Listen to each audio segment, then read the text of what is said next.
পুরোহিত মশাই লেট করে আসায় পুজো শুরু হতে দেরি হয়। তারপর পুজো শেষ হতে হতে চারদিক অন্ধকার হয়ে যায়। এখানে আমরা সবাই তাপ নিয়ে নিলাম। তারপর পায়ের আদে স্নান করানো হলো।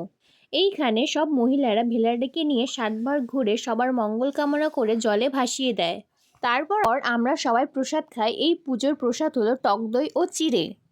কিন্তু যখন পুজোর আয়োজন চলছিল আমরা বাচ্চাদের সাথে মজা করছিলাম। বাচ্চাদের মধ্যে সবচেয়ে ছোট ইনি ফোনের মধ্যে নিজেকে দেখছিল। দেখো ওর থেকে ফোন দূরে নিয়ে চলে যাওয়ায় কেমন করছে।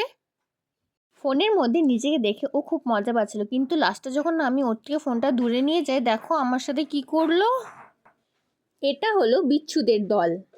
এটা হলো বিচ্ছু দলের সর্দার। ওরা দৌড়াদৌড়ি করছিল, তাই মা প্লাস্টিক দিয়ে বল বানিয়ে দিল আর ক্যাচ ক্যাচ খেলা শিখিয়ে দিল। তারপর ভিডিও বন্ধ করে ওদের সাথে আমিও খেলতে শুরু করেছিলাম। কিন্তু কিছুক্ষণ পর অন্ধকার হয়ে যায়। মশার উপদ্রব শুরু হওয়াতে খেলা বন্ধ করে নাচ করতে শুরু করলাম। তোমরা কি ওদের গান শুনতে চাও?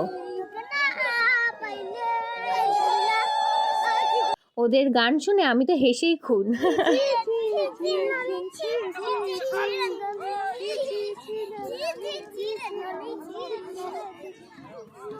তোমাদের এদের নাচ গান কেমন লাগলো কমেন্টে জানিও। আজকের জন্য এটুকুই, কাল দেখা হবে, বাই।